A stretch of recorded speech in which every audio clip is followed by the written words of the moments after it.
Hi, friends! A quick note before we get into today's episode. This episode of Lime Listen and Learn, the People Leadership Lounge, was originally recorded live on LinkedIn in 2025. You would definitely hear moments where my guest and I are responding to a live audience during this episode. So let's get into it. Hello, hello, hello. Hi, everyone. Welcome back to Lime, Listen, and Learn, the People Leadership Lounge. I'm Abbiola Ballah. I'm the founder of Fern Education Studios and a people leadership consultant. At Fern Education Studios, we help managers lead with ease and intention. And I'm so glad that you are here with us today. So this isn't going to be a panel. It's not a masterclass. And it's definitely not one of those leadership webinars where there's like slide decks and tiny takeaways or anything like that. This is a Lime. And in Trinidad, where I'm originally from, Lime is where people come together, where we vibe, where we just, kick back and we do some real talk, right? It's usually unfiltered, honest, full of vibes. And that's exactly what we are doing here today. We're talking about leadership in all its shapes and forms here, the people side, the tension, the truth, the parts that don't usually make it into those meeting notes. And if you're watching live, you are a part of this Lime. So please drop your comments, drop your thoughts, drop anything you want to say into the chat. Hi, Nikki. Thank you. I'm really excited to have you here as well. So before we dive in, a few community agreements to guide how we show up. So all of my guests, they have this, they agree to this before they come on the live. And I also want to share with you because I would also love you as part of our line to agree to these community agreements. So I'll run through them. So the first one is we listen to learn, unlearn, relearn, and not just to respond. We're going to bring curiosity and care into our conversation.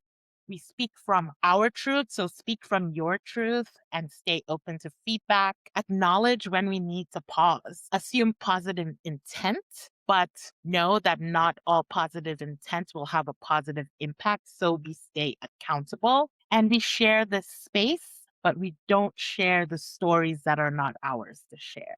But feel free to share this live with your friends if you wish to.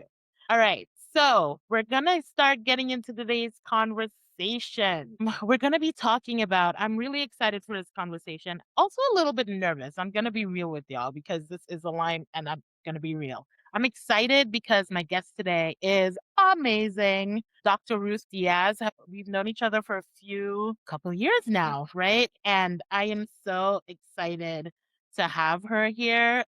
We're going to be talking about, something a lot of folks kind of don't like to admit a little bit. And because it's one thing to lead with your values when you're at work, but it's another thing entirely to live those values outside of work, in your family, in your friendships, in your everyday life. And that's why I'm really happy to have Ruth here. Hey, Ruth.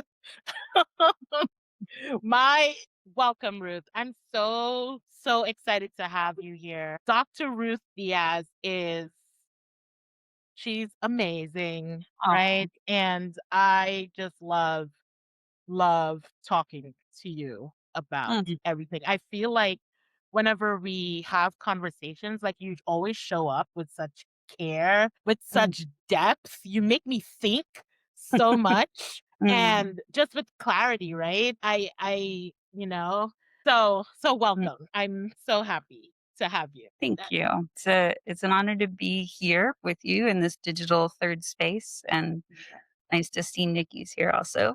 Yeah, I love having real talk moments, even though it can be scary and vulnerable and painful to do this in Yeah. public. I still think there's value in being brave and just Mhm. being connected, and Yeah. exploring what that means. Exactly. I absolutely agree. So I want us to jump in because, when we So, like, I titled this like living with the values you lead with, especially when it gets messy. And I want to be clear with people what I'm talking about when when I chose that word messy. I'm not talking about not really the workplace kind of messy, because I think that could be a little bit of confusing, but I think it's honestly, I feel like it's easier to stay aligned sometimes with your values at work because you kind of have there's structure, there's policies, there's maybe a shared language among you and some coworkers for what's okay, what's not, right? In certain areas, depending on it, there's things you can push back on that Mhm. like you can push back if you see it doesn't align. All these things are there within the workplace, right? But I think the messy I'm talking about, especially as leaders, right, is the personal one. It's what happens outside of work, right? When we leave the workplace, when Mhm. someone you love says something that kind of pokes at you, right? When the microaggressions that happen outside the workplace, Mhm. I like to call them, these little pokes, the comments, the exclusion, and Mhm. that no one else notices sometimes, or they notice and they stay silent about it, right? Even Yeah. if, right? And for me, I think one of the things I was thinking about this conversation, is that I don't compartmentalize. Mhm. Right? Yeah. My values, like, don't clock out. And I'm not saying that to be like, "Oh, she doesn't clock out. No, I'm not saying honestly, it's exhausting. I It feel can yeah. be a lot, but, Yeah. like, it's just the way I move through the world. And it's more like, because I always say to my clients, like, when you have the awareness of certain things, it's very hard to not Mhm. see them all the time now, Mhm. right? Mhm. Yeah. And I think it can be a lot. So I kind of like wanted to start there, I guess, when we think, because I think that's the where that real like tension comes Mhm. in, like staying in alignment, right? Mm. In the Mm. space outside of, when there's no policy, no title, no role that you have, you see it, you can't Mhm. compartmentalize it, Mhm. or you can, or you can. Okay, maybe I'm so many thoughts. Stop me. Talk Oh, to me. oh, I love it. I love the journey that you just took us on. Yeah, I have so I was at a conference a few weeks ago, and we were Mhm. talking about DEI in XR, and you're bringing up value. Mm, So yeah. I had this great panel that I was on, and we shared from our different perspectives as people who work in immersive reality in different ways, what it was like to watch DEI get canceled. And Mm, was a lot of concern and some criticism even of the performative nature of right. work environment. And I wonder, as you're sharing this, about how much the workplace and the attitude of performative inclusivity of sorts, settles into people in those workplaces, and it becomes this is part of my outfit that I wear to work. Right.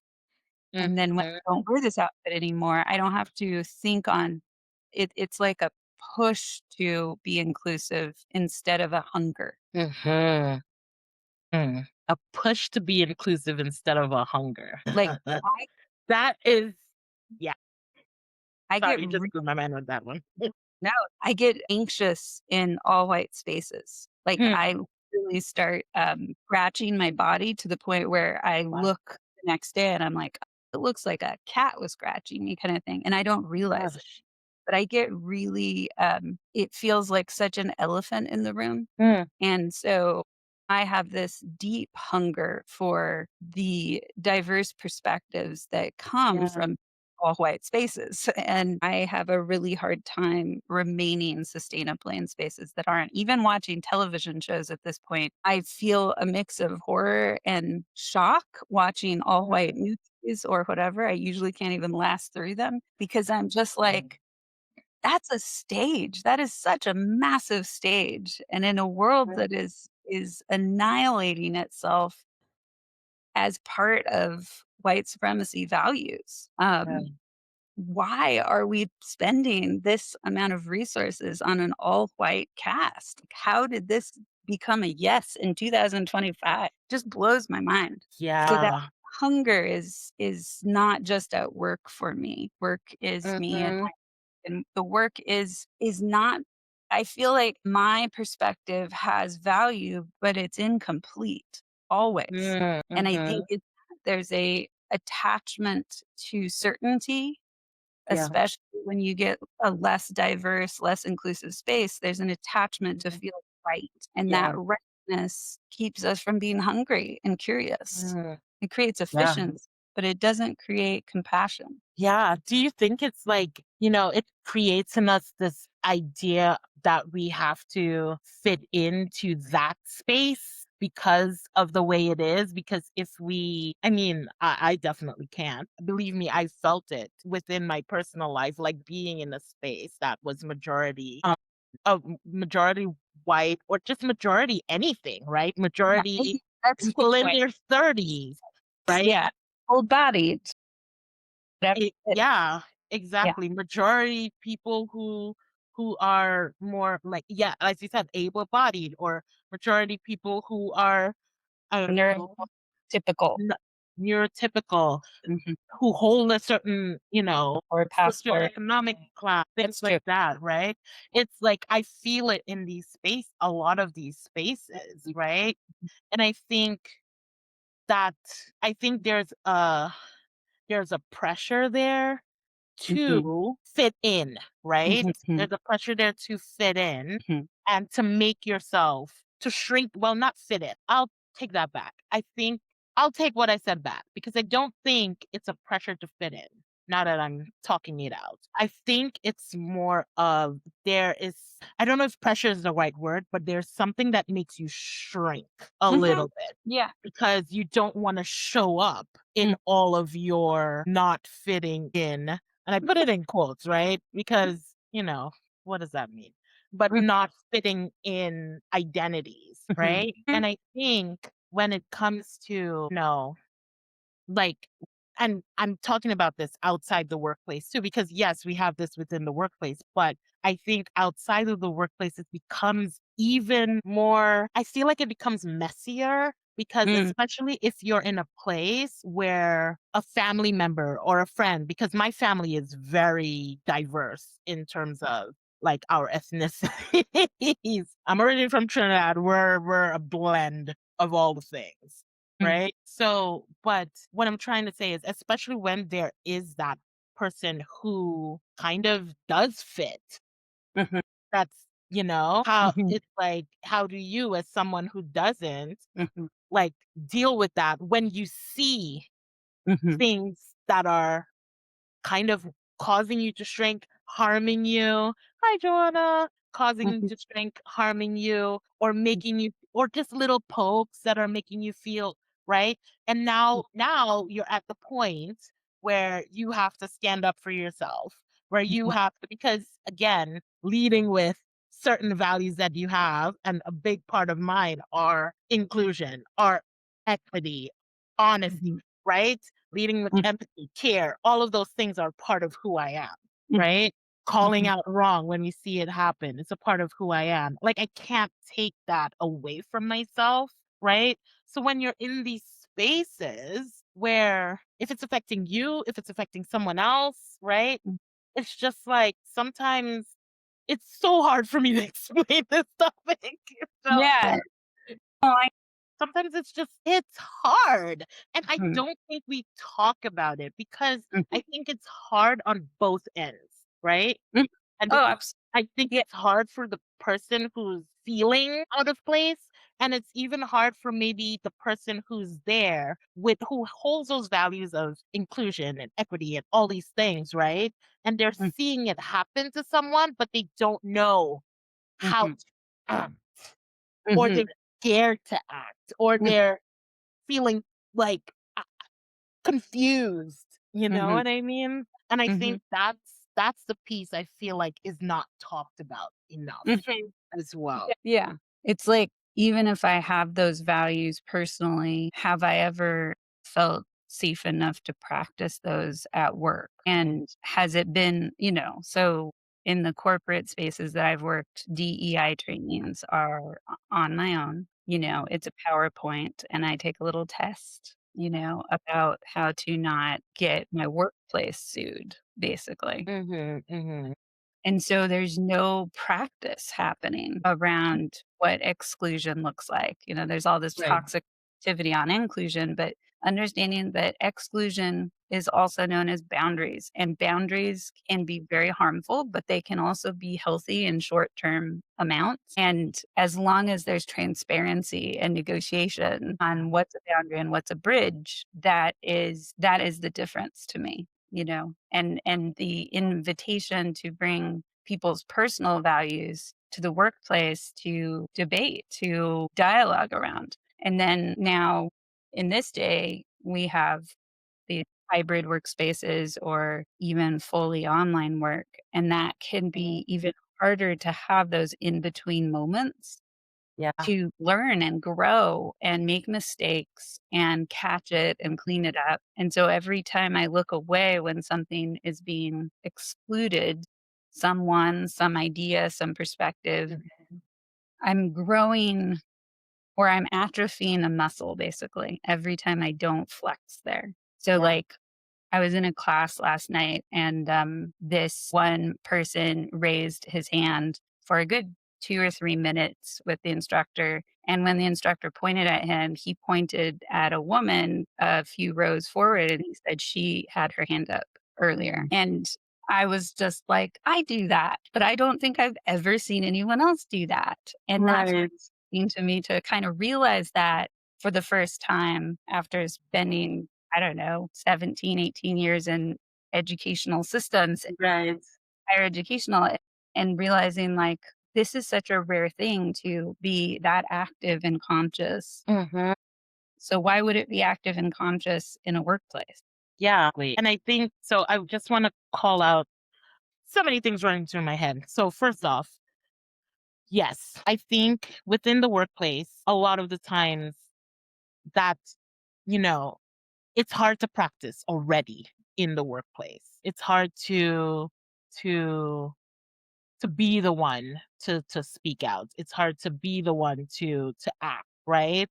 So imagine when it comes to sitting around the table with your family or, you just like shooting the shit. Can I curse on LinkedIn? I still don't know. I need to check that. Shooting the ish with your friends. Oops, sorry. There you go. Shoot, shooting the ish with your friends, but like how do you even bring that up, right? And I Mhm. think I saw Joanna made a comment. It come up. Did it come up? Okay, yes, it did. All right. She said it can make everyone shut down, and having these conversations to learn to experience is courage. I think Mhm. it's important, right, that we do have these conversations Mhm. to learn how to explain these Mhm. things and to talk about these things, right? Mhm. And just kind of going back a little bit, but I thought that was a great comment that she made there. And then I love what Nikki was just saying. Okay. I'm probably gonna have to read it out for y'all. So Nikki said, I can relate, Abiola, have been the one of these people is not like the others many times in my life so far. It's something I'm used to, and I've learned to navigate with a healthier mindset over time. But man, lack of diversity, and not just ethnically, can be a slippery little gremlin that chews on your spirit slowly from the inside out, even when everyone around you is technically what would you would consider an ally. Yeah. Yeah.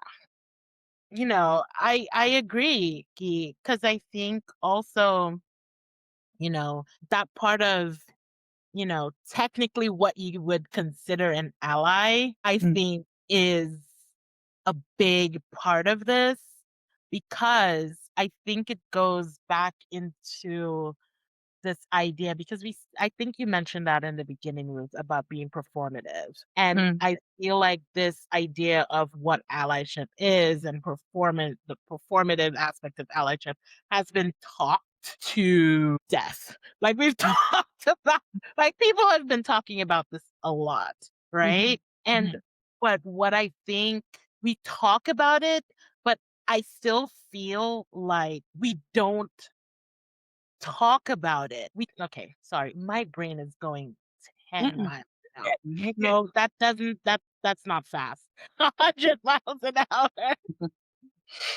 Or maybe it's going really slowly. Y'all, I good. don't know what's happening today, but this is one of those lines. I what But I go so ahead. what I hear you talking about here is the idea of, like, we talk about what we should do, but do we talk about it in the moment when it's happening and we messed up and somebody else Mhm. messed up, and we can feel that Yeah, exclusion happening yeah. or that performance inclusion happening. So, like, another example in this class last night was this instructor said, "Okay, I'm gonna give you an example. There's a woman who works really hard and dad stays at home." And he says, he goes into this like 2-minute explanation about how he's inclusive and he doesn't want you to think he's biased because he's telling you that the woman is the bread earner. And Mhm, I was sitting there and going, we're watching him learn. This is his mhm. brace, placeholder in his mind that Yeah, says, don't make this metaphor or this yeah, story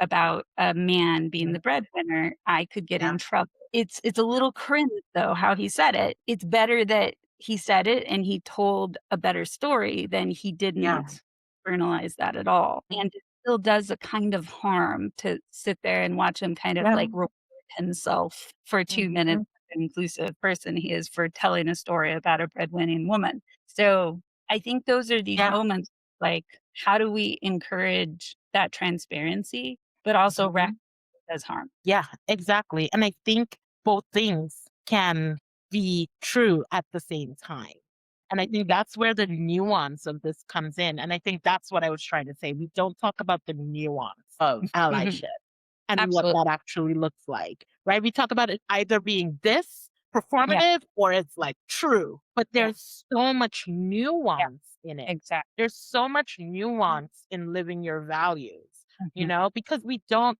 and I think the thing about it is, it's like if you're not perfectly doing it, mhm, right, then of course you're all the way on the other side, right? mhm, It's black or white. mhm. Well, maybe those are the right or wrong, or you know what I mean. You're Maybe dichotomous, right? You're woke or a you're dichotomy. Words. you're, Yes. mission. But no, it is that dichotomy of those things, right? And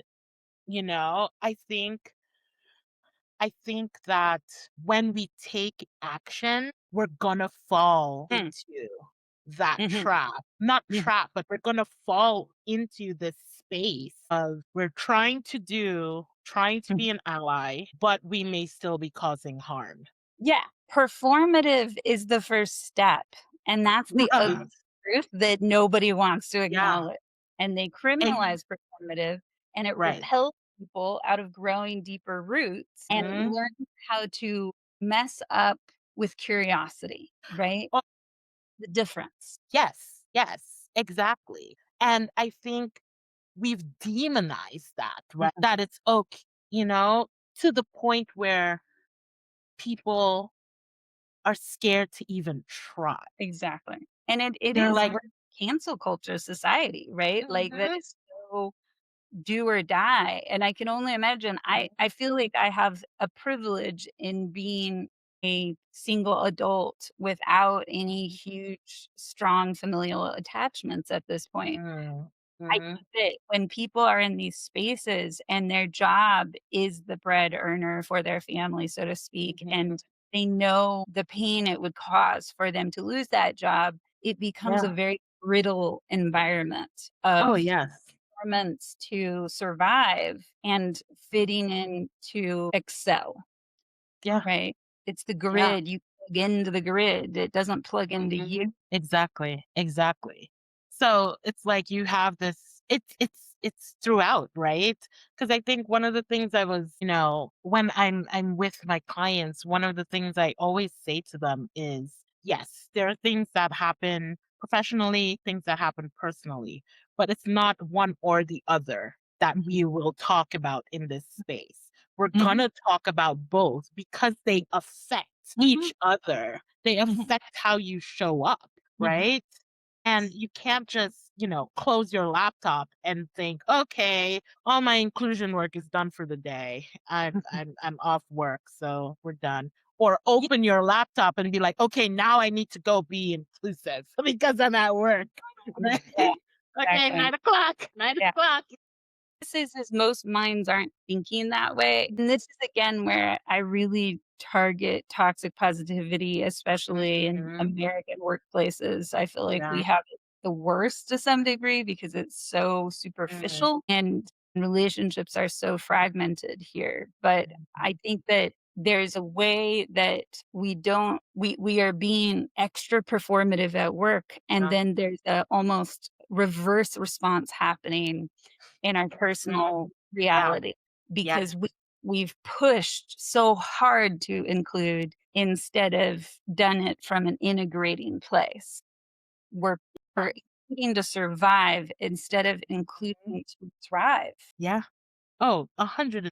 Like I performative, this is for Stephanie, performative. I want to bring in what Joanna just said as well, because I think performative is the first step. Maybe performative, open to feedback and the power of reflection and learning. It can be fatigue having to grace performance without accountability. Mhm, Yes. Grace without being open to feedback is still having the affected to hold the weight, yes. This is a mhm, challenge, but an opportunity to awkwardly learn and open to the temporary stress it causes. Yeah, think that's, yeah, it's a lot and it's hard to explain, but I think it's better for us to fumble through it than not try to explain it at all. oh, Because I do agree, right? In that, we need it's again, those feelings, those actions that seem to want to pull at each other, we're trying to push together in that we're taking action where that may seem performative, but we're mhm, trying things to see what actually mm, will work, right? yeah, But we have to do it with the idea of being open to that feedback, of mhm, being open to mm, hearing, like, you tried, mhm, right? But mhm, I am still hurt. mhm, I mm, know that what you're doing, you don't know, like, it's not perfect, it's not, but I am still hurt. And for the yeah, other person, they have to be able to hear that, not mhm, just think, well, but I'm trying, because mhm, sometimes I know I've fallen prey to that in that I'm like, mhm, but I'm trying, mhm. but we have to be open to hear that piece as And well. that to me, that is a cultural constipation, Mm, which is that we live in a zero-sum game world that is competitive and has a social contract that somebody has to lose for me to feel like I won. And mhm, in the workplace culture, in a capitalism society that is about capitalizing, it's about winning over everybody else, it's yeah. about getting ahead. We're putting ourselves into a juxtaposition, I guess, with the whole value system of survival by achieving beyond somebody else. And Mhm. I go back to Octavio Paz, this philosopher and activist who wrote a lot about the shadow side of activism. And one of the things he said is a society that cannot grieve and celebrate grieving will never truly live. Mhm. And so the statement that you're saying of going, "You tried and I'm still hurt." You tried Mhm. is the living part, and I'm still hurt is the Yeah, dying. yeah. And when we don't have systems that make space for negative and uncomfortable feelings, Mhm. and those are directly in our brains associated with failure and weakness and lack Yeah. of sustainability, then we've cut off the communication ritual that allows for death to occur, that allows for harm Mm, and allows us to bring our hearts there and slow down and soften and say, "I mm. did try and I hurt you and I'm sorry and I wanted you Yeah, better." yeah, yeah. It's so true. It's like we're cutting off part of the cycle, right? That's what I'm hearing you say, And because where we're cutting off, that's the hard part to go Mhm, through for I think on both sides, mhm, right? Because on Mhm, the side that's saying, but I'm still hurt, it's like, how do me as the person who have been hurt really be open to hearing mhm, what the person who hurt me mhm, is saying, mhm. right? Yeah. And how do me as the person who's done the hurt on the Mm, other side hear the person mhm, is still hurt, but keep mhm. going, Yeah. not in that you're like what you did was like what you're trying to do to fix it is Mhm. completely wrong, or like you just stop. You're like, oh well, I give up. You're still hurt, so there's nothing. I don't know if there's a. How do we keep moving past to that stage to get to the Yeah. stage where we, like you said, grieve through it, I Mhm. guess, Through and it. grieve through it and then move into a place where we're like, okay, what did we learn from this? Mhm, And how mhm, do we do better mhm, next time? mhm. Right? Yeah. You know, Yeah. I think that I don't know. I feel like that is it's the part that I definitely don't have the answers to because I feel like, we were all just fumbling around in the dark on this blind leading the blind on that one. My bias in this is how much the society that we're in de-emphasizes and disconnects us, disassociates us from our emotions. Hmm. Oh And yeah. I believe our emotions are the most fluid and subtle ways when we build emotional fluency to track when these power dynamics are turning exclusive Yeah. in the room. Being in touch with my emotions, there's a really common kind of mythos to some degree in workplace Mhm. settings. You feel all the uncomfortable stuff after you clock Mhm. out. Yeah. And so if that's true, then I maybe microaggressed 5 times and I allied 8. But am I really Right. counting that up at the end of the day and going, "Okay, I did better today than yesterday?" My little tally book, and how many of those microaggressions did I clean up, and how many did I see and look away from because I had a Oh deadline? god. Facts. Like, no. Imagine if we did that. Exactly. But ultimately, I think it's so there's a moment that happened with you and I probably, I Mhm. don't know, 10 minutes ago where you said, "Can I cuss on LinkedIn?" And I was like, "I don't Yeah. know, I permission." A part of I was rolling with it, right? But a part of Yeah. me been sitting with that and going, "Why did I assume that I got to give permission? Is this my white passing privilege that's stepping up and like Mhm. allowing you in or whatever?" And so Right. I it's funny to kind of watch that kind of it feels like a little, suit ball or something just kinda land Right. up, and I'm like, "I see you. I'll look at that." And also, maybe there's a space I'm gonna bring that up, but it's Mhm. these are the places where it's like, "Did that hurt you? Probably not. We were both rolling with it." But also Didn't even think about it in that way. That's the thing. the audience that was watching us, right? You might not have felt it, but it could have been felt by other Yeah. people. These are just Yeah. these micro expressive shifts Yeah. in how our mythos takes over, how our body language Yeah. is, but in that way that I assumed more power than you. I assumed Mhm. myself to be LinkedIn. That Yeah. could be a type of marginalizing of you. I mean, yeah. I mean, technically, I Technically, think it just I guess. But I think it also yes. And I think also what you said about how it's perceived by me plays a big role in that too, right? Because for me, I did not think that was not something that wasn't even one of those little posts that mm, I didn't even yeah, it didn't register yeah, for me, right? As anything like that. But like you said, I don't know if it registered for anyone else who's yeah, listening as something yeah, like that. And that perception, right, mhm, is also part of the nuance that's because right. you don't Yeah, know yeah, what how people are perceiving some of the yeah, things we say, some of the things we do. But I would also say, I think that's why also I love to give those community agreements at the beginning, mhm, right? And one of them being to assume positive intent, even if they not have an impact, but stay accountable. So this yeah, is you modeling that accountability because you're like, well, I don't know the perception, but mhm, from the others, I'm hoping they assumed positive intent from yeah, you. right? Yeah. You know what And I mean? I kind of like, I love this is just the nerdy, I would almost say neurodivergence of me. I love taking these moments and flipping them over and cracking them open and being like, Yeah, harm in this yeah. because that little soup ball that was jumping at me and being like, talk about me. There was part Yeah. of me that was like, this is my work I can do later. But another part of me finally decided to trust the emotion of that urgency and Mhm. say, if it didn't affect Abiola, maybe it affected other Mhm. people. There's an Yeah. audience. So Yeah. these are the questions, and I also sat with Exactly. it for 5-10 minutes to just Yeah. see if it was my white guilt coming up, and it Right. wasn't about conversation. Right.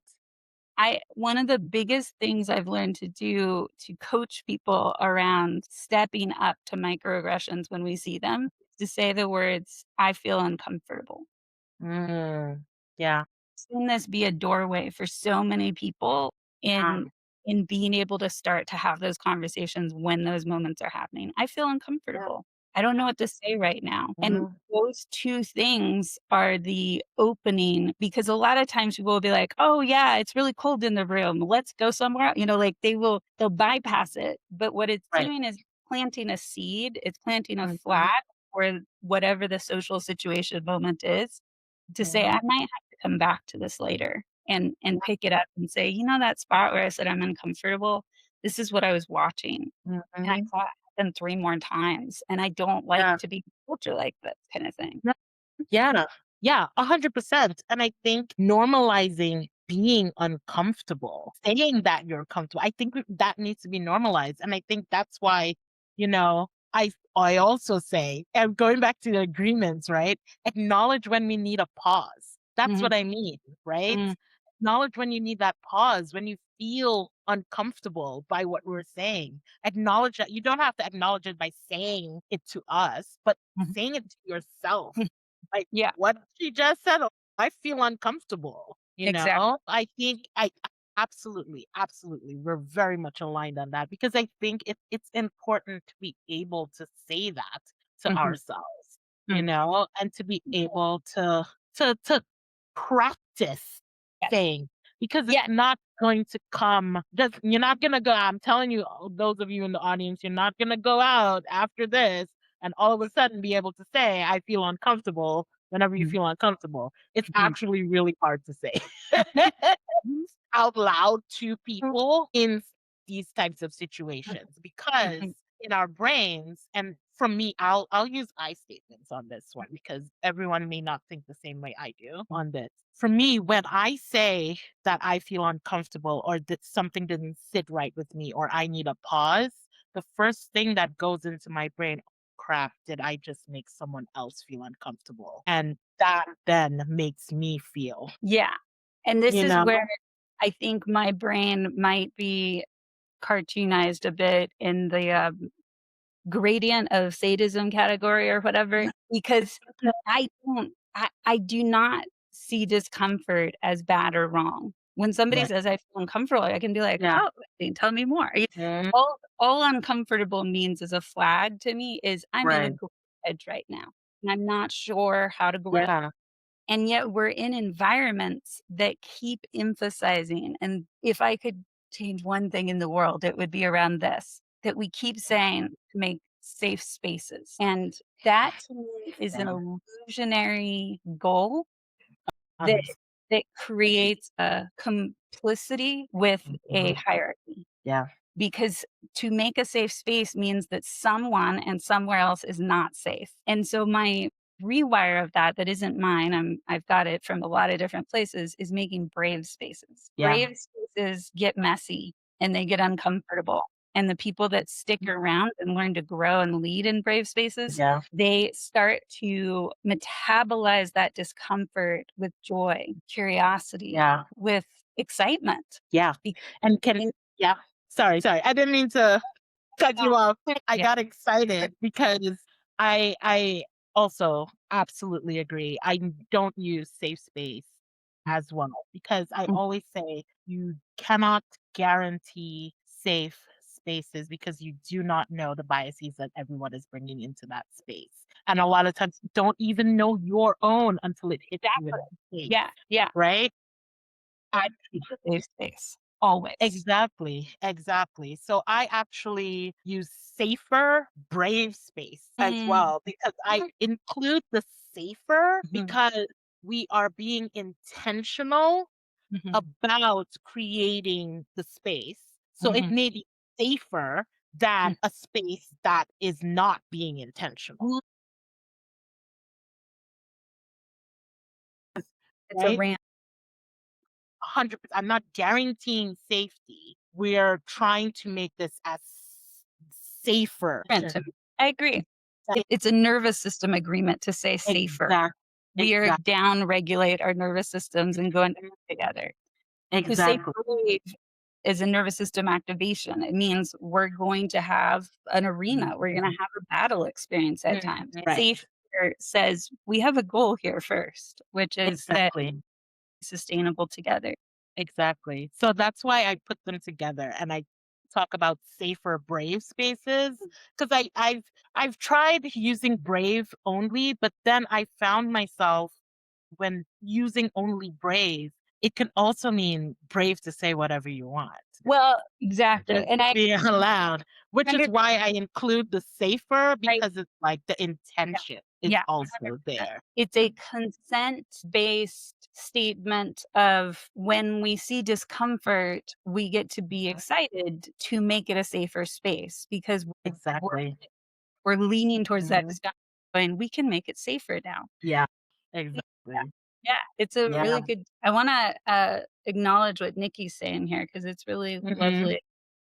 Yeah. I don't know how to do that cool putting the It's on my it's in. Tell me which one you're I've doing. had to tell coworkers all of Nikki's comments, this one. Yeah. I've had to tell Uh, coworkers they are making me uncomfortable a couple times in the workplace, and oh my god, it is so hard, especially when they rank higher than you in the chain, but I have no regrets and grew from it. Trust, it took me forever to get the words out eventually, trying to keep everyone else feeling comfortable. But there is nothing wrong about protecting your mental well-being and joyful spirit. It's tricky though, 100%. Yeah. yes, 100%.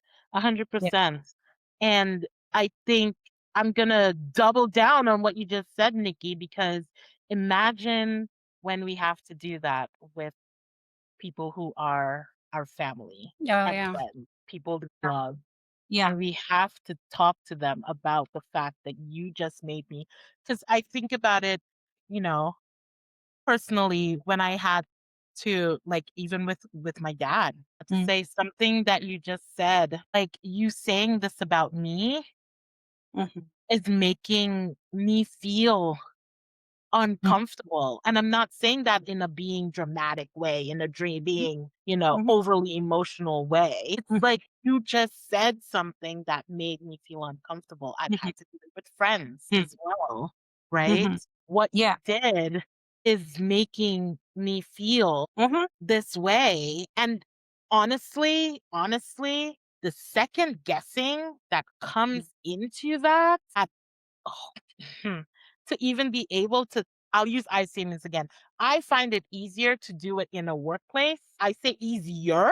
It's not mhm, easy. Just a mm, little bit easier to do it in mhm. a workplace than having had to do it with my family and my friends. Hmm, I can see that. Because those relationships having because it's just and maybe it's also a cultural thing too because in Caribbean culture it's not a thing that we talk about a lot, Mm, but yeah, like go ahead. Well, just around that idea of uncomfortable, I guess yeah, this is where I see uncomfortable as a doorway. So when I say I'm uncomfortable, I don't have an embedded judgment in that. I've yeah, learned to get to that mhm, spot before I even have a story on what's going on. mhm, And Nikki, I think that's part of what I really resonate in what you said. And I also know that over time yeah, I grew past the place of having to explain my discomfort. I learned to just say, I feel uncomfortable right now. And mhm, sometimes I'll the way most people notice it around me is I'll name a body sensation instead of just saying I feel uncomfortable. Like I'll say my head is starting to hurt right now, or I'll say my stomach's really tightening up right now. yeah, And people can make up all kinds of stories on what's going on there. They can be like, "Oh, well, you must have a somatic disorder. You're internalizing your discomfort or whatever." They can also say, You've brought up having a tightened stomach every time we meet for the last 5 times. Like, what's happening? Mhm. But Yeah. what it does by just saying I'm uncomfortable is it allows people to have curiosity, that it allows them to have concern, Mhm. and it also allows them to move on with the knowing that I'm probably gonna say it again. And Mhm. so I just look at it like a little bookmark. I Yeah. don't need anybody to fix my discomfort. I'm just Right. saying it because it's a notable shift. Yeah. Yeah, I agree with that. And can I push back on that a little bit? Because I think, yes, I absolutely agree. But I think people have to be in a certain space. I think Joanna mentioned it before. I'm scrolling back through where it's like individual healing and reconciling who they are, right? So we can have hard conversations, right? I want to bring that back up there. It's just a little delayed. What Joanna said, taking that leadership within. I think a lot of people have to be there in their own journeys to be able to do what you say because I've found that with and it's not an easy journey to Mm, begin with, but mhm, I found that on the flip side of that is also, you know, as a woman of color, as a black woman, me mhm, saying I'm uncomfortable in a space or me saying that what you did has affected me or harmed me mhm. can also mean me getting labeled as Absolutely. the angry black woman, as these kinds of labels. It's not as easy to say some of these things because I'm thinking about, okay, how am I now going to be perceived in Mm, this in absolutely. room that I have to be in for the Mm, next however long? How am I mhm, now going to be perceived by these friends who don't hold certain similar identities that I do, right? mhm, mhm, Are they going to understand or are they going to just label, oh, well, okay, the stereotype is real because look, she just, you mhm, know? And I think mhm, all of those things go through my brain. So even though I can work through my uncomfortable feeling, mhm, being able to articulate it to others mhm. comes with a lot Confidence. of that, Yeah, a lot of those consequences as well. When you absolutely. hold Yeah, certain identities, yeah. for example, like me saying, like, I have a knee injury, right? And Mm, being like, I'm always the one that's like, okay, I can't walk for long periods of time. I have to think about how many stairs are there in this. Are there elevators to get to this restaurant? Is it like, do I have to walk up 3 flights of stairs? So I'm the one who always has to be thinking about, and this is just simple, this like is in really everyday life. This is yeah, real life, right? yeah. For example, when I was in New York and I got the injury in New York, I had to tell my friends, I can't meet you at Mhm, certain places because that subway station does mhm, not have an elevator and I cannot walk up the steps. mhm, So mhm, I can either I put the expense on me and take an Uber or Lyft or mhm, something, mhm. and get to where you are, or we just meet somewhere else that does have an accessible train station, right? But putting me having to articulate that, it's also putting labor on me as well. Yeah. And, and also like my nervous system is just like, how is this going to be perceived? How are they going to take this? Am I going to be labeled as, okay, well, maybe let's not invite her because, you know, Mhm. like to Yeah, that point as thank you. well. This is really important what you're naming, the consequence of discomfort and Right. articulating. Yeah. And what you're describing to me reminds me of the possibility that much of the world you're experiencing is uncomfortable for you. That's a constancy. I feel uncomfortable is Right. not a state change. It's just I still feel uncomfortable right now. And so then saying I feel more uncomfortable right now, that feels loaded, right? So I hear you coaching, especially people who are holding intersectional diversity, that Yeah. it's okay to notice you're uncomfortable, journal that, say it to yourself. Yeah. Important to, but it doesn't mean that you have to articulate that 100%. Most of the time when I'm naming that, I'm speaking to the bystanders that we all Mhm. and I'm planting that seed on every stage I can because Yeah. whoever is not feeling directly targeted, but is noticing a targeting or an exclusionary experience, that is Yeah. your job. Your job is to say, Yeah. I feel uncomfortable right now. Mhm. People that are Yeah. experiencing that targeting or marginalization, your job is keep breathing in whatever capacity you Yeah. can. That's it. Like, you don't run under fire or under so it's not on you. Yeah. Ah, so much nuance, so much nuance. My Yeah. goodness, my goodness. And these, I love all of these comments. I want to just bring up these two from Nikki Mhm. and then Joanna. But this Yeah. first one, and that Nikki said, you can become a complication, or allies may avoid you unintentionally because they don't want to mess up. Yeah. And feel ashamed. So easier just not to engage. Yeah. Cause Yeah. that's also a consequence of it too, right? Like we were talking about earlier, that people are like, "Oh, well, I don't wanna say the wrong thing or do the one thing," or, or Mm, think anything like that. So it's just like, "Okay, let's just not engage." And mm, then Joanna saying, especially the hostility that comes when you speak up, I can look at my career and the consequences. The truth is that people who don't see their privilege don't every time I speak up, my courage is being let go, because sometimes shifting the conversation puts discomfort on power and it can have dire consequences. Yeah, mm. it can. I love this inner message too. Having courage is a long game. Yeah, it's definitely a marathon, not a sprint. It definitely is a marathon, not a sprint. Oh my gosh. Listen, where did that hour go? It went like that. Okay, Ruth, I want to open up the floor for you to Mm, share. We have this part of the line where I say it with your whole chest, right? mm, And I want mm, you to bring, it's kind of like I ask my guests to bring like a bold, unfiltered, whatever you want to say that you may have said before, but you want to share, and you want to share it in this audience, or you may not have said it, but you've been thinking it. mhm, But I want mhm. you to say it and say it with your whole chest, and let's see what you got to say, because I don't know what she wants to say.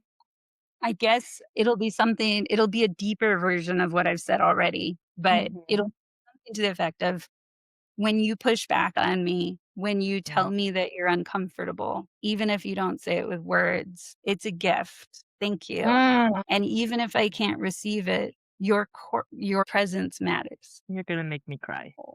Okay. Mm, Thank you for saying that. mm. I don't have any other words, but thank you. I don't even know. Yeah, it's an honor. Thank you for saying that. Mm.